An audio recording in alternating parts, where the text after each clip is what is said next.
ผมยอมเสียโอกาสเงินเดือนตั้ง15,000 16,000เนาะพี่น้องเนาะแล้วก็ยอมเสียเวลาเพื่อมาตั้งหลักอยู่บ้านแต่บ่คิดเลยว่าเฮามาตั้งหลักอยู่บ้านนี่เฮาคิดผิดเงินบ่หลายจริงๆตั้งหลักอยู่บ้านบ่ได้คือเว้าจังซั่นล่ะบ่ก้องบ่อยากให้คนอื่นเมื่อบ้านบ่แม่นเนาะพี่น้องเนาะก็คือสำหรับคนที่เขาเจ้าอยากมาเฮ็ดมาสร้างอยู่ในบ้านเฮาอยากมาหาอยู่ในบ้านเฮาคิดว่าบ้านเฮาพออยู่พอกินคือหลายๆคนเขาจะว่าโอ๊ยบ้านเฮาพออยู่พอกินมีข้าวมีน้ำมีปูมีปลาในน้ำมีปลาในน้ำมีเขาเพิ่นว่าแม่นความเพิ่นเนาะพี่น้องเนาะแต่ว่าบ่มีเงินเนาะคือคือจังไดพี่น้องเฮาน่ะทุกข์ทุกข์กายสบายใจเด้ไปเฮ็ดเวียกเฮ็ดงานเนาะมาบ้านบัดนี้เฮ็ดเวียกคู่มือคือกันทุกข์คือกันเลยแหละแต่ทุกข์ใจบัดนี้ทุกข์ใจย้อนหยังมันมีค่าใช้จ่ายเพราะว่าค่าใช้จ่ายนี่คือปัจจุบันนี้เฮาคงจะฮู้กันดีสำหรับคนวัยรุ่นสร้างโตวัยรุ่นหาเงินหาค่ำคนที่กำลังอยากเฮ็ดอยากสร้างในครอบในครัวคือบ่ก้องยังเป็นวัยรุ่นอยู่ยังพอเฮ็ดพอหายังเฮือแฮงยังหลายอยู่หั่นน่ะยังเฮ็ดยังสร้างได้แต่ว่าเจ้าของตัดสินใจผิดตัดสินใจผิดเนาะคิดว่ากลับมาบ้านสิเฮ็ดสิสร้างได้สิไปต่อยอดได้แต่บ่แม่นกับเป้าหมายที่เจ้าของคิดว่าเพราะว่าเฮาคิดว่ามันจะได้แหละมาบ้านน่าจะได้แหละแต่ว่าเจ้าของเงินบ่ได้หลายปานนั้นเนาะพี่น้องเนาะเงินบ่ได้หลายปานนั้นที่จะไปเฮ็ดไปสร้างไปต่อยอดได้แล้วเฮามาอยู่ในกรอบน้อยๆคืออยู่ในหมู่บ้านน้อยๆในกรอบน้อยๆบ่ได้เว้าหยังไกลอยู่ในหมู่บ้านเบาก้องคือเบาก้องสมมุติตัวอย่างเนาะคือเฮาอยู่ในกรอบน้อยๆมันมีทางออกทางเดียวนะนี่ทางออกทางเดียวนี่แถมไกลอีกแถมไกลอีกเพื่อสิไปฮอดตัวเมืองฮอดบ่อนที่เขาเจ้าค้าเจ้าขายบ่อนที่เขาเจ้าเจริญไกลอีกพี่น้องเอ้ยบ่แม่นว่าเว้าความด้อยพัฒนาของบ้านเมืองตัวเจ้าของดอกบ่อนที่เขาเจ้าเฮ็ดเขาเจ้าหาเขาเจ้าก็พอได้อยู่ดอกพอได้แต่กินเนาะแต่ว่าสิเฮ็ดสิสร้างน่ะยากบ่ก้องเว้าจริงๆเลยคนที่สร้างครอบครัวใหม่คือบ่ก้องนี่บ่มีคนอยู่บ้านเด้บ่มีคนอยู่บ้านเข้ามาหาได้คือว่าบ่ก้องเว้าเกินจริงก็เข้ามาหาได้ในแถวหมู่บ้านนี่หรือหมู่บ้านแถวใดก็สร้างลองไปหาเบิ่งว่ามีคนวัยรุ่นคราวเดียวกับเบาก้องนี่มีบ่ที่เขาอยู่บ้านคนที่เขาได้ลูกได้เมียรุ่นเบาก้องนี่มีว่าคนที่อยู่บ้านบ่มีพี่น้องเอ้ยมีก็น้อยแฮงน้อยจริงๆเนาะเขาพากันแต่งกันแล้วมีตบมีแต่งได้เขาพากันไปเฮ็ดเวียกอยู่ไสอยู่ไทยหลักๆเลยไปไทยอยู่ลาวเฮาก็มีส่วนน้อยเนาะเปอร์เซ็นต์น้อยหลายๆคนเขาเจ้าไปเอาเงินพันเงินหมื่นไปเฮ็ดเวียกอยู่ไทยไปเฮ็ดงานอยู่ไทยไปเอาเงินหมื่นเงินพันเงินหมื่นอยู่พุ่นเนาะคือบ่ก้องคือกันนี่โคตรงูเลยโคตรชั่วเลยเจ้าของคิดจังไดคิดว่าอยากมาตั้งหลักอยู่บ้านหรือว่าคิดสั้นเกินไปคิดในช่วงอารมณ์ชั่ววูบบ่เรื่องใดเนาะพี่น้องต้องไต่ตองเบิ่งดีๆสิเครียดสิสมอีหยังก็ตามสร้างเนาะต้องไต่ตองเบิ่งว่าเจ้าของนี่สิไปรอดบ่เจ้าของสิบ่ได้มาอีกบ่เนาะสิบ่ได้มาเฮ็ดอีกบ่งานอยู่บ่อนเฮาเคยว่าคือเมื่อยคือท้อแท้วะคือได้รับความกดดันต่างๆนานาแท้วะกูอยู่บ่ได้วะกูเมื่อยกูเมื่อก็มาเฮ็ดอยู่บ้านเฮาสิได้กว่านี้อยู่เบิดว่ามันบ่แม่นตามที่เฮาคิดเด้พี่น้องเอ้ยคือพี่น้องมาเบิ่งแต่ละหมู่บ้านต่างๆในตามชนบทเฮาสิเห็นอาชีพใดที่แบบได้เงินทุกมื้อพี่น้องเห็นบ่เห็นพ่อเห็นแม่เฮาบ่เว้าตามความจริงพี่น้องเห็นบ่เห็นพ่อเห็นแม่เฮาได้มีรายได้ทุกมื้อบ่มีพี่น้องเอ้ยบ่มีเลยคือหาเช้ากินค่ำบางทีก็บ่กุ้มซ้ำหาเช้ากินค่ำก็ได้เนาะบางทีก็บ่กุ้มซ้ำหาเช้ากินค่ำจักสิไปหาอีหยังบัดว่าหากบหาเขียดว่ายามแล้งหาลงห้วยลงคลองเบิดน้ำเบิดในแหละหาหยังต่อบัดตานี้โอ้ยพี่น้องเอ้ย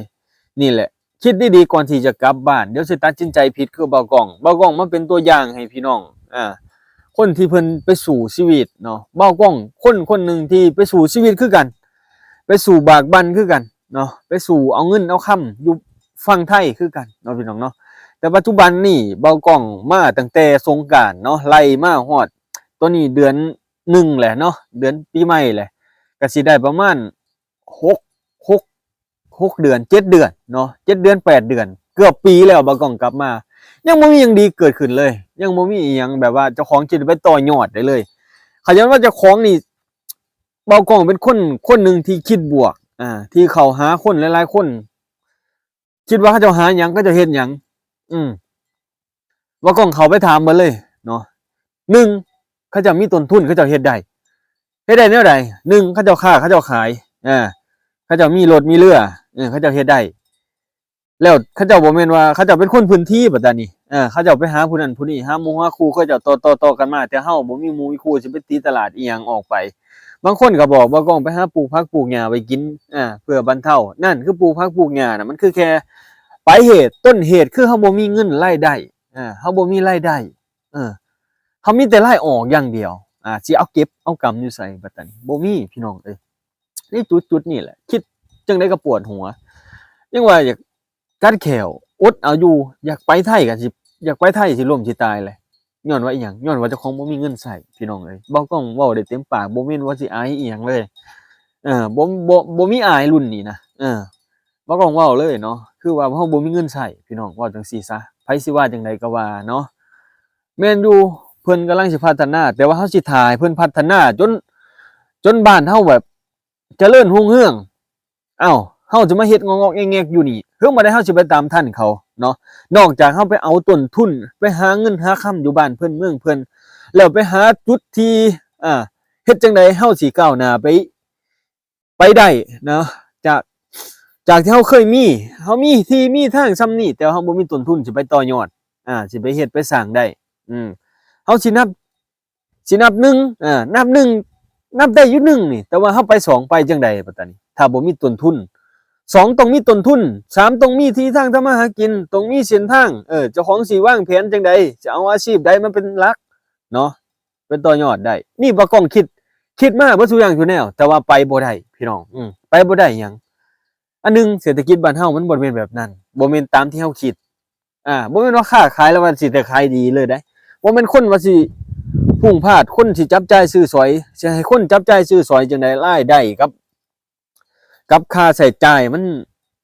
นอยู่คนละเส้นทางนะพี่น้องคือรายรับได้2ได้2บัดรายจ่าย2 3 4ผู้ไปผู้สิเอาไสแล้วมาเก็บบัดบางทีก็ติดลบซ้ำเนาะนี่แหละพี่น้องการที่เฮาตัดสินใจผิดอดเอาซะก่อนนะเว้าตามความจริงอดเอาซะก่อนสิมาอยู่บ้านอยู่เมืองเฮาให้มีเงินหนาๆก่อนเนาะให้เงินหนาๆเงินหนานี่ส่ำไหนจังสิกลับมาอยู่ได้กลับมาน่ะกลับได้เด้อพี่น้องต้องฟังให้กันเข้าใจในจุดๆนี้กลับมาน่ะกลับได้แต่ว่าเจ้าของสิอยู่ระยะยาวหรือระยะสั้นเนาะสิตัดสินใจถูกหรือตัดสินใจผิดก็ต้องขึ้นกับเจ้าของเนาะบ่ก้องน่ะตัดสินใจผิดที่มาเลยเนาะที่มาเลยคิดว่าอยากไปบ่คิดอยากไปแต่ว่าเจ้าของได้เฮ็ดนั่นเฮ็ดนี่ไว้มันสิต่อยอดได้บ่ก้องเฮ็ดต่อยอดได้ในอนาคตเนาะแต่ว่าในปัจจุบันนี้เฮาต้องหาเลี้ยงปากเลี้ยงท้องไปมือไปซะก่อนให้มันพ้นมื้อพ้นวันไปซะก่อนมันได้แน่นอนในอนาคตคือบ่ก้องวางแผนไว้นี่มันมีแท้อนาคตแต่ว่าเฮาต้องหาไป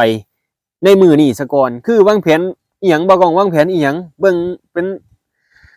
ตาฟังแท้บ่สิว่าเนาะหรือบ่เป็นตาฟังแท้ขี้โม้แท้บ่สิว่าบ่ก้องวางแผนไว้เด้อพี่น้องเด้อบ่ก้องมาอยู่บ่ก้องมาทางป่าทางไร่ทางสวนบ่ก้องปีนี้บ่ก้องบ่อยากเฮ็ดแบบลำลิลำไรคือเฮ็ดมันบัดลำลิลำไรบัดต้องได้ลบมากวนมาปลูกมันยากมันเสียเวลาเนาะก็คือบ่ก้องสิปลูกยางเนาะปลูกยางเอาไว้7-8 ปีอนาคตในวันข้างหน้า7-8 ปีนี่บ่ก้องสิใช้เวลาหาเงินอยู่ไทยเนาะ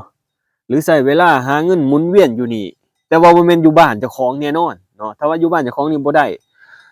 อยู่ในบ้านเจ้าของในอนาคตบ่ก้องวางไว้ในอนาคตในบ้านเจ้าของนี่บ่ก้องสิกลับมาอยู่แน่นอนเนาะบั้นปลายชีวิตของเจ้าของต้องกลับมาอยู่แน่นอนแต่ว่าในปัจจุบันนี่เจ้าของยังมีเหือมีแห้งอยู่ใน ในเวลาช่วง 7-8 ปีนี่บ่ก้องสิหาเงินบำรุงต้นยางจักพันต้นในอนาคตเนาะในอนาคตก็สิพอได้อยู่ได้กินได้กรีดยางขายพอได้กุมลูกกุมเมียเบิดจากข้าวจากน้ำก็พอได้แล่นเข้าสวนหยอกสวนยางนั่นนี่เนาะหรือได้เฮ็ดหมุนเวียนมีต้นทุนเก็บไว้เล็กน้อยๆพอได้ไปเปิดร้านนอกร้านน้ำพอได้ขาย ให้เมียขายเจ้าของก็ไปหาเฮ็ดแนวอื่นไปเฮ็ดงานก่อสร้างไปแถวบ้านแถวเมืองพอได้อยู่ได้กินถ้าว่าจะอยู่ในอายุประมาณ40ปีเนาะเฮาสิมาเกษียณเจ้าของในตอนนั้นจักสิเฮ็ดได้บ่ได้เนาะพี่น้องเนาะแต่เฮามาเบิ่งนํกันถ้าว่าผู้ใดจะติดตามถ้าอยู่นํกันดนฮอดปานนั้นเนาะคือว่าตอนนี้น่ะบ่กล้องน่ะไผก็บอกว่าบ่กล้องคือคนป่วยเนาะจักป่วยบ่ป่วยพี่น้องเอ้ยบ่กล้องสู้ซนมาตั้งแต่แต่ปั้นข้าวผมบ่กล้องไข้จนสิล้มสิตายเนาะจนสิล้มสิตายลุกบ่ขึ้นไอเป็นเลือดพู้นแหละพี่น้องเอ้ยมันเมื่อยมันท้อร่างกายเจ้าของมันลงแรงหลายพี่น้องเอ้ยร่างกายจนสิบ่ไหวเออเอาประมาณนี้พี่น้องเอ้ยเฮาต้องทำความเข้าใจกันนำจักหน่อยเนาะก่อนสิกลับมาบ้านเด้อพี่น้องเด้อคิดผิดคิดถูกพี่น้องคิดเองเลยแต่ว่าบ่กล้องเป็นตัวอย่างให้พี่น้องได้เบิ่งแล้วเนาะกลับมาแล้วคิดฮอด